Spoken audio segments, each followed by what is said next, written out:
Elhamdülillah, elhamdülillah, elhamdülillahillezî. Kalplerinizi Allah'a tevcih edin. İçinizdeki gırlık işi izale edin. Kalpleri telif edecek Allah'tır Celle Celaluhu. Kader, müminin göstereceği tahallükten mümini alıkoyan bir unsur değildir. Kimin hidayetini Allah murat buyurmuşsa kalbine inşirah verir. Gönlünü İslamiyet'e ısındırır. İradenizde hiçbir şey yapmadan harikulade kabilinden şeyler beklemeyin. Allah yar ve yardımcınız olsun, sizi mansur ve muvaffak kılsın.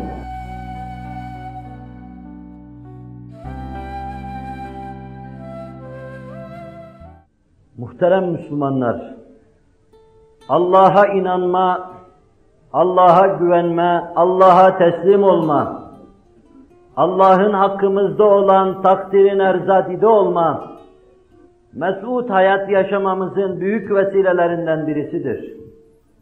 Süfli emeller istihkar etme, dünyayı rahatlıkla tepebilme, dünya ve mafihaya ait şeylere bağlanıp kalmama, ulvi idealler arkasından koşma mevzuunda hakkımızda Allah'ın takdirine inanmanın tesiri çok büyüktür. Allah'ın hakkımızda verdiği takdirine inanan bizler, bu sayede dünyaya ve dünya ve mafihaya hükmetme imkanını bulacağız. Takdir neyse o olacaktır. Öyleyse ne bir taraftan kenz yapma, ne istikbal endiş olarak ileriye ait bir kısım tuğlu emellere kapılma kalma, ne de icap ettiği zaman seve seve canı vermeden dur olma, bir mümin için bahis mevzu olmamalıdır. Mümin alnında yazılı olan şeye katiyen inanacak, hakkında takdir vardır diyecek ve ileriye doğru adımını atacak, ileride Allah'ın takdir ettiği şeyi bulacak ve mes'ud olacaktır. Kaderi doğru anlama Resul-i Ekrem sallallahu aleyhi ve sellem ve sahabi devrinde böyle olmuş ve onların nazarında kader hiçbir zaman bağlayıcı unsur sayılmamıştır.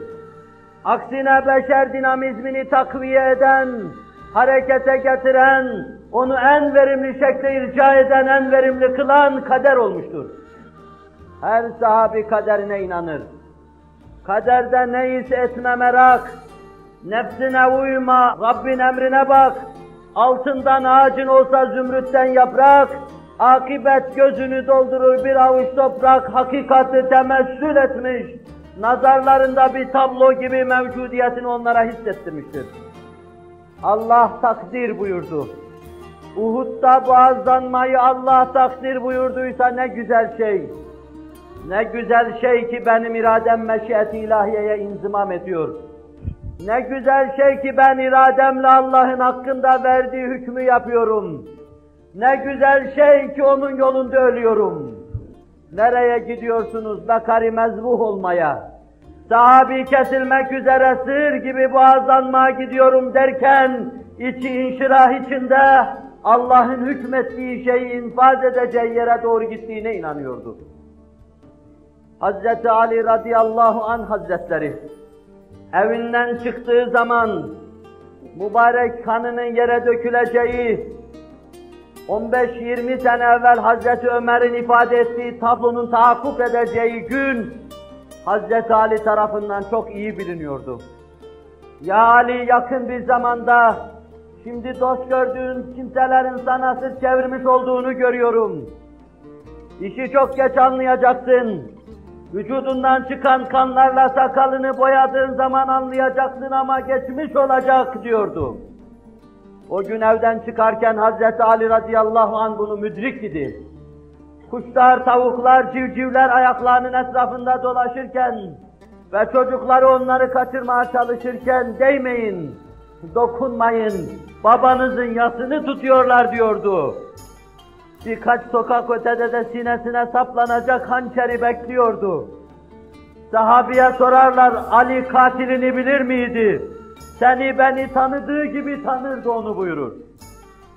Ömer, Lü'lü'ün, Mughire İbni Şube'nin kölesi İranlı, Zerdüşt İranlı'nın İslam'a karşı bilenmiş dağlı kılıcı veya hançeri, İslam'ın sinesine saplayacağı günü, anı ve saplayacak şahsı, günü bugünden tebrik ediyor gibi biliyordu. Biliyordu ama Allah'ın takdirine rıza diyeceğiydi. Tedbirini alacak, ölümün kucağına sadece kendisini atmayacaktı.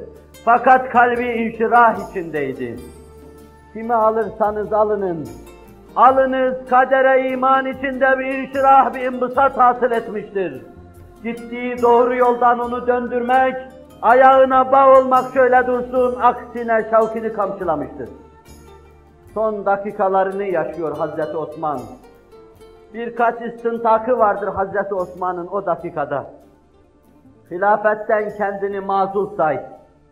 Halife değilim de ben. Sen Emevilere karşı şöyle iyimser davrandın. Elinle eteğinle onlara doğru açıldın ve saçıldın. Belki de Beytülmal'i onlara dağıttın diye.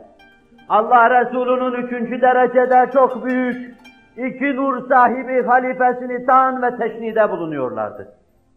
Bu istintaklar esnasında zorladıkları meselenin bir tanesi, hilafetten kendisini mazul sayması. Hazreti Osman direniyordu. Kendini mazul saysaydı belki kan dökülmeyecek zannedilirdi. Halbuki o kan döküleceğini biliyordu. Ve kendi kanının döküleceğini de biliyordu.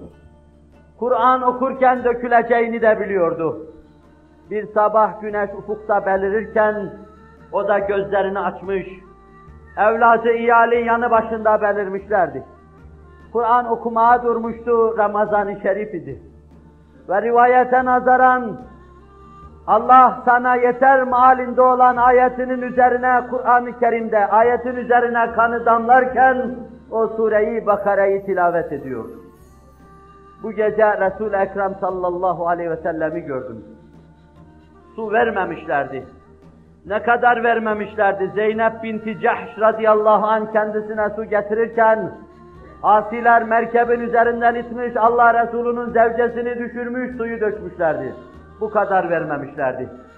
Kötü eller, kem nazarlar ezvacı Resulullah'a dahi saldıracak kadar dönmüş ve huşunet içindeydi. Allah Resulü belirdi. Bana dedi ki ya Osman Abbaşuk, Osman seni susuz mu bıraktılar? Naam ya Resulallah dedim. Gayba doğru elini uzattı, bir kova getirdi. Bana kanıncaya kadar içirdi. Şu dakikada dahi damlacıklarının içimde dolaştığını hissediyor gibiyim. Ya Osman Hasaruk, seni tahsir mi ettiler veya Hasaruk muhasaraya mı aldılar? Naam ya Resulallah dedim. Evet ya Resulallah muhasara ettiler. Allah Resulü Turfan'da hurma ziyafet sofrası üzerinde Ebu Bekir Ömer'le beraber oturuyordu. Osman bizimle mi iftar etmek istersin? Yoksa aile efradınla, Naiye ile Eban'la mı iftar etmek istersin? Sizinle ya Resulallah dedim. Belli ki bu akşam Resul-i Ekrem'e kavuşacağız. Ruh kanat çırpıp pervaz edecek. Resul-i Ekrem aleyhissalatu vesselama ulaşacak. Dakikalarını ciddi bir inşirah içinde intizar ediyordu. Atıf Hoca, zulme uğramış hakkın bükülmez bellerinden, burkulmaz bellerinden, büyük bir kâmet, canlı bir dimağ, dinamik bir ruh sahibidir. Her nedense zindana atılmış, her nedense idamına ferman kesilmiştir. Ölümünü intizar etmekte. Tahirül Mevlevi'nin diliyle gece bir müdafaaname hazırlamıştır. Akşamdan mahkeme heyetini rahatsız edecek, tedirgin edecek bir müdafaaname. Belki mecburen onlara müsbet beraat kararı verdirecek bir müdafaaname hazırlamıştır. Ötesini Tahirül Mevlevi'den dinleyin. Sabah namazına kalktık, kıldık. Hoca yastığın altından müdafaanamesini çıkardı ve gözümün önünde parça parça etti. Sonra çöp kutusuna attı. Hoca kendini müdafadan vaz mı geçtin dedim. Resul-i Ekrem'i rüyamda gördüm. Bana dedi ki Atıf ne oluyor? Bana gelmek istemiyor musun? Nedir müdafaa sevdasına tutulma? Onun için Resul-i Ekrem'e kavuşmama mani olan müdafaa yapmak istemem diyordu. Kader, müminin göstereceği tahallükten mümini alıkoyan bir unsur değildir. Kader müminin ayağında pranga değildir. Kader Allah'ın tatlı olarak hakkımızda kesip biçtiği şeye rızadide olmak, hoşnut olmak, verilen hükmü tatlılıkla seyretmek, hayret içinde tebessümle seyretmek içindir. Mümin kaderde güç bulmuş, mümin kaderle hız almış, hızlanmış, Allah'a teslimiyet, Allah'a güvenme, dayanma mümin öyle bir güç ve kuvvet kaynağı olmuştur ki, dağları devirmiş, cihana meydan okumuştur. Çanakkale'de Vehbi Hoca'nın teşvikiyle evindeki kapı kaçağı matara yapan, bıçak yapan, harp malzemesi yapan Anadolu çocuğu, düşmanın topuna tüfeğine karşı kasaturasıyla koşarken kadere inanmıştı. Ve bunun tarihini destanlaştıran Hamilton bu destanı yazarken bunların önünde yeşil sarıklılar vardı. Koşuyorlardı, toplar tesirsiz kalıyordu diyor. Allah'a inanma, atını onun kapısının eşiğine bağlama, yüzünü Yunus var ya Anadolu çocuğu gibi onun kapısına koyma. Ferhat'ın önünde eriyen dağlar eriyecektir. Eriyecektir de Anadolu'yu sular alacak. Çağlayanlar gelecek, yemyeşil zümrüt numun olacaktır. Şu ana kadar Allah'ın sonsuz lütufları, ileriye matuf bize çok şeyler lütfedeceğinin emaresi, reşahatı ve sızıntısıdır. Himmet ve gayret edin, himmetinizi milletiniz yapın, vatan için aşk ve şevkle meşbu olun, savaşın, önümüzdeki büyük kavgada Allah'ın adının omuzlarınıza bayraklaştığı şimdiden görülüyor gibidir.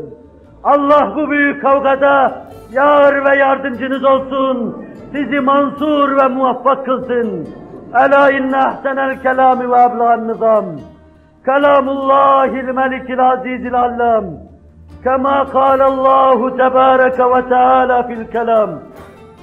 Ve izâ kure'el Kur'ânu festemi'û leh ve ensitû leallekum turhabûn.